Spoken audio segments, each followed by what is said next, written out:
یہ سورہ لقمان ہے، اس میں اللہ نے لقمان علیہ السلام کی نصیحتوں کا تذکرہ کیا۔ راجح قول کے مطابق لقمان علیہ السلام پیغمبر نہیں تھے، اور بعض روایات کے مطابق داؤد علیہ السلام کے قریب ان کا زمانہ ہے لقمان علیہ السلام کا۔ اللہ کو آپ کی نصیحتیں بہت پسند آئیں جو اپنے بیٹے کو کر رہے تھے۔ اللہ نے ان کو آخری کتاب کا حصہ بنا دیا تاکہ ہم بھی اپنے بچوں کی انہی اصولوں کو سامنے رکھ کر تربیت کریں، اور سوسائٹی میں یہی اخلاق اللہ تعالیٰ چاہتے ہیں۔ بچوں کی تربیت اسی وجہ سے کی جا رہی ہے نا، تاکہ بڑے بھی پھر ایسے ہی ہوں۔ بچے ہی ہیں جو کل بڑے ہوں گے، اس لیے بڑوں کو بھی یہ اوصاف اپنے اندر پیدا کرنے کی ضرورت ہے۔ اس لیے اللہ نے فرمایا وَإِذْ قَالَ لُقْمَانُ لِابْنِهِ، اس وقت کو یاد کرو جب لقمان نے اپنے بیٹے سے کہا وَهُوَ يَعِظُهُ، اس حال میں کہ بیٹے کو نصیحت کر رہے تھے۔ اس سے پتہ چلا کہ باپ کو چاہیے کبھی کبھار بیٹے کو نصیحتیں کیا کرے، جیسے کہ لقمان علیہ السلام کی عادت تھی، تو ایک دن نصیحتوں کے دوران یہ کہنے لگے یا بنیا، اے میرے پیارے بچے۔ اس میں ہمیں یہ بھی سبق ملتا ہے کہ نصیحت میٹھے انداز میں ہونی چاہیے، گالم گلوچ مار دھاڑ جیسے آج کل والدین بچوں سے بات ہی ایسے کرتے ہیں جیسے پتہ نہیں یہ کیا ہے، یہ انسان کا بچہ ہے بھی کہ نہیں ہے۔ الو کے پٹھے اور گدھے اور اس طرح کے ایبیوزو لینگویج استعمال کر رہے ہوتے ہیں، تو بچے بھی پھر یہی اخلاق سیکھتے ہیں۔ تو مار تو بالکل آخری درجہ ہے، سختی تو بالکل آخری درجہ ہے۔ اصل درجہ کیا ہے؟ محبت۔ بچے کو محبت سے سمجھایا جائے، جیسے کہ لقمان علیہ السلام سمجھا رہے ہیں یا بنیا، اے میرے پیارے بچے۔ بیٹا بھی نہیں کہا میرے بیٹے، بلکہ پیارے بچے۔ سب سے پہلی بات لا تشرک باللہ، اللہ کے ساتھ کسی کو شریک مت کرو۔ جو بھی مسلمان ہے نا، اپنے بچے کو سب سے پہلے توحید سکھاتا ہے۔ اس آیت سے ہمیں یہ پتہ چل گیا۔ سب چیزیں بعد میں، نیوٹن کون تھا، آئنسٹائن کون تھا، قائد اعظم کون تھے، علامہ اقبال کون تھے، ابا کون ہے، اماں کون ہے، سب بعد میں۔ سب سے پہلے جس نے ہمیں پیدا کیا ہے اس کا انٹروڈکشن، اس کا تعارف۔ اسی وجہ سے مسلمان اپنے بچوں کو سب سے پہلے لا الہ الا اللہ سکھاتے ہیں۔ اس لیے لقمان علیہ السلام نے فرمایا لا تشرک باللہ۔ اگر ہم لوگ اس نصیحت پر عمل کرتے، آج آپ بتائیے کہ کیا ہماری سوسائٹی میں شرک ہوتا؟ جو مزاروں پہ شرک ہو رہے ہیں، دھمال ہو رہے ہیں، سردے ہو رہے ہیں، اگر بچپن سے ہی ہم اپنے سلیبس میں، نصاب میں یہ چیزیں ڈال دیتے۔ سعودی عرب کے اسکولوں میں پہلی کلاس سے توحید پڑھائی جاتی ہے، پہلی کلاس سے۔ عرب ملکوں میں ایسا ہی ہے، ان کے اسکولوں کے نصاب میں، لہذا وہاں شرک نہیں ہے۔ بر صغیر میں اسکولوں کے نصاب میں توحید کا چیپٹر ہے ہی نہیں، تو اس کا رزلٹ آپ دیکھیں کہ، اور توحید بھی ہے تو وہ اتنی مبہم سی بیان کی جاتی ہے، اس میں اس کو ایکسپلین ہی نہیں کیا جاتا، لہذا شرک کر کے بھی لوگ اپنے آپ کو توحید پرست کہہ رہے ہوتے ہیں۔ یا بنی لا تشرک باللہ، اللہ کے ساتھ کسی کو شریک مت کرو، ان الشرک لظلم عظیم، شرک بہت بڑا ظلم ہے، بہت بڑا ظلم۔ دیکھیں ہمیں یہ ظلم اس لیے نہیں لگتا کہ ہمارے ساتھ ہو نہیں رہا۔ ظلم جب کسی اور کے ساتھ ہوتا ہے نا، جس کے ساتھ ہوتا ہے اس کو لگتا ہے کہ یہ ظلم ہے۔ آپ کے ساتھ ہو نہیں رہا تو آپ کو لگے گا ہی نہیں۔ اس کی مثال ایسے جیسے کوئی آدمی اپنے باپ کو بولے یہ میرا باپ نہیں ہے، تو غصہ باپ کو آئے گا، اڑوس پڑوس کو نہیں آئے گا۔ وہ اس کو نارمل سمجھیں گے، بولیں گے بھائی ایسا نہیں کرنا چاہیے۔ جذبات باپ کے جو ہے نا مجروح ہوں گے کہ میں نے جنا اور میں نے کھلا پلا کے بڑا کیا، تو نے میرا انکار کر دیا، یا کسی اور کو اپنا باپ بنا لیا تو نے۔ تو اسی طرح سب سے زیادہ احسانات ہم پر اللہ تعالیٰ کے ہیں۔ تو جب ہم اللہ کے ساتھ کسی کو شریک کرتے ہیں، سجدہ کرتے ہیں، اس سے دعائیں مانگتے ہیں، اس کو مشکل کشا حاجت روا سمجھتے ہیں، تو انسانوں کو غصہ نہیں آتا، لیکن جو خالق کائنات ہے اس کو بہت زیادہ غضب آتا ہے۔ اور چونکہ اللہ کے احسانات سب سے زیادہ ہیں، تو سب سے بڑی حق تلفی یہ کہ ان احسانات میں آپ غیر کو شریک کر رہے ہیں اللہ کے ساتھ، اس لیے اس کو سب سے بڑا ظلم کہا گیا ہے۔ تو اس لیے لقمان علیہ السلام نے اپنے بیٹے کو سمجھایا کہ یہ کام کبھی مت کرنا، کیونکہ شرک تھوڑا ظلم نہیں ہے، بہت بڑا ظلم ہے۔ آگے اللہ فرماتے ہیں وَوَصَّيْنَا الْإِنسَانَ بِوَالِدَيْهِ، ہم نے انسان کو وصیت کی اس کے والدین کے بارے میں۔ اب یا تو یہ لقمان علیہ السلام کی نصیحت ہو سکتی ہے جس کو اللہ اپنے انداز میں بیان کر رہے ہیں، یہ بھی ہو سکتا ہے کہ یعنی ہم نے لقمان کو یہ الہام کیا کہ آپ یہ بھی بتا دیں اپنے بیٹے کو کہ ہم نے انسان کو وصیت کی ماں باپ کے ساتھ اچھا سلوک کرو، یا یہ اللہ کا اپنا کلام ہو سکتا ہے جو لقمان علیہ السلام کی نصیحتوں کے بیچ میں اللہ نے ڈال دیا کہ لقمان تو اپنے بیٹے کو سکھا رہے ہیں اللہ کے حقوق، لیکن میں بیچ میں یہ بتا دوں کہ ماں باپ کے بھی حقوق ہیں۔ کتنی زبردست دیکھیں اللہ تعالیٰ کی رحمت ہے کہ جہاں اللہ اپنے حقوق بتا رہا ہے، اللہ یہ بھی کہہ رہا ہے کہ میرے بعد سب سے بڑا حق ماں باپ کا ہے۔ تو اس سے کتنا اللہ ارحم الراحمین ہے، ورنہ جو دنیا کے بادشاہ حکومتیں ہوتی ہیں تو اپنا ہی اپنا کر رہی ہوتی ہیں بیٹھ کے، بس ہم ہی ہیں۔ تو چونکہ اللہ کے بعد سب سے زیادہ احسانات والدین کے ہوتے ہیں، اس لیے اللہ نے فرمایا کہ ہم نے وصیت کر دی ہے انسان کو کہ والدین کے ساتھ اچھا سلوک کرے وہ۔ تو وصیت کا لفظ کیوں استعمال کیا؟ یہ بار بار میں ایکسپلین کر چکا ہوں کہ جب کوئی مر رہا ہوتا ہے نا، اس وقت جو حکم دیتا ہے اس حکم کو وصیت کہا جاتا ہے، اور وہ معمولی حکم نہیں ہوتا، اس میں دو چیزیں ہوتی ہیں۔ نمبر ایک بہت امپورٹنٹ حکم، نمبر دو اس کی تاکید بہت زیادہ ہوتی ہے۔ آپ چاہتے ہیں کہ لازمی اس پر عمل ہو، تبھی موت کے وقت وہ بات کر کے جاتے ہیں۔ جیسے باپ دنیا سے جا رہا ہوتا ہے تو بیٹے کو مرتے ہوئے جو باتیں کہہ کے جائے گا، بیٹا ساری زندگی اس کو یاد رکھے گا۔ تو اللہ پر تو موت نہیں ہے، لیکن اللہ نے بتایا کہ میں جو تمہیں ماں باپ کے ساتھ اچھے سلوک کا حکم دے رہا ہوں نا، اس کو ایسے سمجھو جیسے کوئی دنیا سے جاتے ہوئے نصیحت کر کے جا رہا ہو۔ تو اللہ تو نہیں جاتے، لیکن اس میں تاکید پیدا کرنے کے لیے مجازاً مبالغتاً ایسا فرمایا۔ تو وصیت انتہائی تاکیدی حکم کو کہا جاتا ہے، اس لیے اللہ نے فرمایا وَوَصَّيْنَا الْإِنسَانَ، ہم نے انسان کو وصیت کی ہے، حکم نہیں دیا، وصیت کی ہے اپنے والدین کے ساتھ کہ یعنی اچھا سلوک کرنا، اور خاص طور پہ ماں کے ساتھ۔ کیوں؟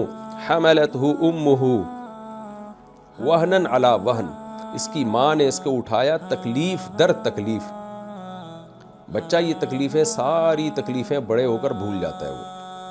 تو پریگننسی کے پہلے دن سے عورت تکلیفیں اٹھانا شروع کرتی ہے، اور آگے اللہ فرماتے ہیں وَفِصَالُهُ فِي عَامَيْنِ، اور دودھ چھڑانا پھر 2 سال میں ہوتا ہے، یعنی 2 سال تک چھاتی سے مسلسل لگا کے رکھتی ہے اس کو، ہر وقت اس کی فکر کہ کہیں دائیں بائیں نہ ہو جائے، 1 منٹ کے لیے اس کو اکیلا نہیں چھوڑتی۔ تو یہ اچھی خاصی ٹینشن نہیں ہے۔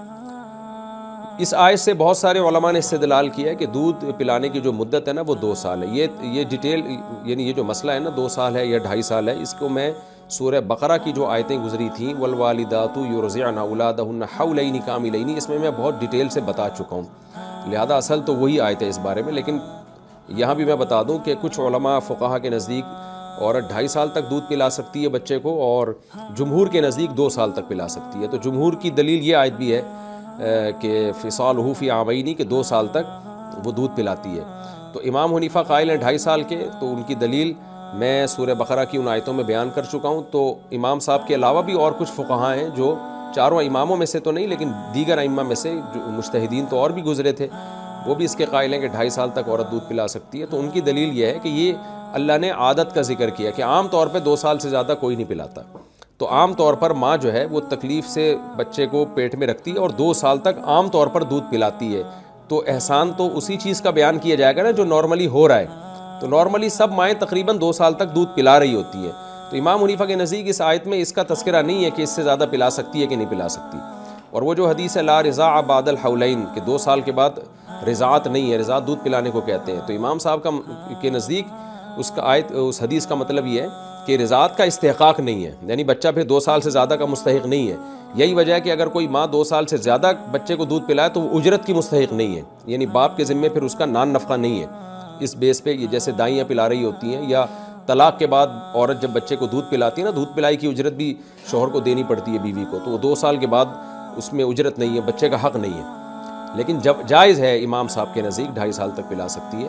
اور امام ابو حنیفہ کی ایک دلیل یہ بھی ہے کہ 2 سال تک تو قرآن ہمیشہ اجازت دیتا ہے، تو ایسا پاسبل نہیں ہے کہ 2 سال کے بعد اچانک دودھ چھڑا لیا جائے، یہ ممکن نہیں ہے۔ 2 سال تک تو بھرپور طریقے سے پلا سکتے ہیں، اس کے بعد 6 مہینے کم از کم دودھ چھڑانے کی مدت ہے۔ لیکن احناف نے فتویٰ اس میں جمہور ہی کے قول پہ دیا ہے احتیاط کے پیش نظر، دونوں طرف دلائل ہیں، فتویٰ اسی پہ دیا جاتا ہے کہ بھئی 1.5 سال کے بعد آپ چھڑوانا شروع کرتے ہیں اور 2 سال کے بعد نہ پلائیں۔ تو اس میں جو فقہی حکام ہے وہ ایک طرف رہے، لیکن قرآن ابھی یہ بتانا چاہ رہا ہے کہ ماں کا بہت بڑا حق ہے۔ حملتہ امہ وہنًا علی وہن، کمزوری در کمزوری، تکلیف در تکلیف پہ وہ اپنے بچے کو پیٹ میں اٹھاتی ہے اور پھر 2 سال تک اسے دودھ پلاتی ہے۔ انشکر لی ولی والدیک، اس لیے اللہ نے فرمایا کہ تو میرا بھی شکر ادا کر اور اپنے والدین کا بھی۔ میرا بھی کیوں شکر اور اپنے والدین کا بھی؟ دیکھیں یہاں بھی اللہ نے اپنی بات بھی ذکر کر دی کہ یہ جو ماں کی نعمت دی ہے نا، یہ بھی تو میں نے دی ہے، اور باپ کی جو نعمت دی ہے وہ بھی تو میں نے دی ہے۔ تو اس لیے میرا پہلے شکر ادا کرنا ہے اور اس کے بعد والدین کا۔ جو ملحد لوگ ہیں، ایتھیس لوگ ہیں، وہ مخلوق کے احسانات تو کسی حد تک مانتے ہیں، آپس میں ریلیشن کو مضبوط کرنے کی باتیں کرتے ہیں، ہوتے ان کے ریلیشن تو بالکل بھی نہیں ہیں مضبوط، آپس میں باتیں بہرحال کرتے ہیں، انسانیت، ہیومن رائٹس۔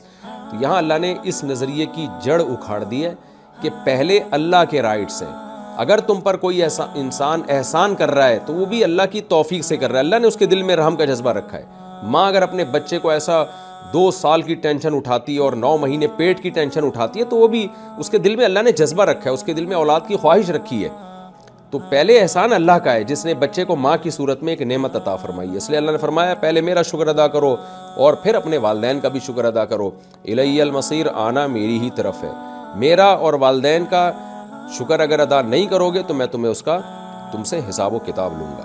آگے اللہ نے فرمایا وَإِن جَاهَدَاكَ عَلَىٰ أَن تُشْرِكَ بِي مَا لَيْسَ لَكَ بِهِ عِلْمٌ، لیکن یاد رکھو کہ اگر وہ تمہیں مجبور کریں اس بات پر کہ تم میرے ساتھ کسی ایسی ذات کو شریک کر لو جس کے شرکت کی تمہارے پاس کوئی دلیل نہیں ہے، ظاہر ہے کسی شریک کی کوئی دلیل نہیں ہے، تو فَلَا تُطِعْهُمَا، تو ان کی بات نہیں ماننی ہے، بات ان کی نہیں ماننی، اچھا سلوک کرنا ہے لیکن یعنی حدیث میں آتا ہے نا لا طاعۃ لمخلوق فی معصیۃ الخالق، یہاں تو اللہ نے شرک کا تذکرہ کیا لیکن حدیث سے پتہ چلتا ہے کسی بھی ناجائز کام میں والدین کی بات نہیں مان سکتے آپ۔ ماں بیٹی کو کہتی ہے پردہ نہ کرو، بیٹی پر اطاعت لازم نہیں ہے بلکہ مخالفت لازم ہے۔ باپ بیٹے کو کہتا ہے داڑھی کٹاؤ، بیٹے پر جائز نہیں ہے کہ باپ کے کہنے پہ داڑھی کٹا دے۔ وجہ اس کی ہے کہ انشکر لی ولی والدیک، اللہ کہتے ہیں پہلے میرا شکر ہوگا پھر ماں باپ کا، میرا حق ماں باپ سے بہرحال زیادہ ہے، تو ایسا تھوڑی کہ میرے حکم پہ ماں باپ کے حکم کو ترجیح دینا شروع کر دو۔ تو چونکہ وہاں اس وقت جب یہ آیتیں نازل ہوئیں تو زیادہ مسئلہ شرک کا تھا، شرک سے جو ہے نا ماں باپ شرک پہ مجبور کرتے تھے۔ داڑیاں تو سارے عرب رکھا کرتے تھے، پردہ بھی عورتوں میں بہت حد تک رواج تھا بھی، اور جو مسلمان ہو جاتی وہ تو ساری ویسے ہی پردہ کرتی تھیں، اس لیے اللہ تعالیٰ نے حکم دیا، اور پردے کے تفصیلی حکام ابھی نازل بھی نہیں ہوئے تھے، اس لیے اللہ نے شرک کو ہائی لائٹ کیا۔ لیکن اصل مقصد یہ ہے کہ کسی بھی نافرمانی میں جو اللہ اور اس کے رسول نے کسی چیز کو ناجائز قرار دیا اس میں والدین کی اطاعت جائز نہیں ہے۔ اللہ نے فرمایا فلا تطعهما، تو شرک کے معاملے میں ان کی اطاعت نہیں کرنی، وصاحبهما فی الدنیا معروفا، اور یہ آیت غیر مسلموں کے بارے میں بھی ہے۔ اکثر غیر مسلم اس لیے ہے کہ وہ کہتے ہیں ہمارے ماں باپ غیر مسلم تھے، ہم اگر اپنے باپ دادا کے دین کو چھوڑیں گے تو گویا یہ بے وفائی ہوگی۔ ہندو ہے، کیوں کہتا ہے میں اگر اپنے ماں اور باپ کے دین کو چھوڑ دوں تو یہ میں ماں باپ کے ساتھ بے وفائی کر رہا ہوں۔ عیسائی اس لیے وہ کہتا ہے یار میں اگر اپنے ماں اور باپ کے دین کو چھوڑ دوں تو یہ ماں باپ کے ساتھ بے وفائی ہے۔ تو اللہ نے فرمایا نہ، پہلے اللہ ہے بعد میں ماں باپ ہے۔ اس لیے اللہ نے فرمایا کہ شرک کا حکم دینا تو دور کی بات، اگر تمہیں شرک پر مجبور بھی کرے تو ان کی اطاعت نہیں کرنی، لیکن صاحبہما فی الدنیا معروفا، دنیا میں ان کے ساتھ بھلائی کے ساتھ ہی رہنا ہے، سلوک اچھا کرنا ہے۔ بیمار ہو جائیں تو بیمار پرسی کرنی ہے، ان کے ساتھ ان کو مالی تعاون کرنا ہے، اچھے اخلاق سے بات چیت کرنی ہے، بدسلوکی کرنے کی پھر بھی اجازت نہیں ہے۔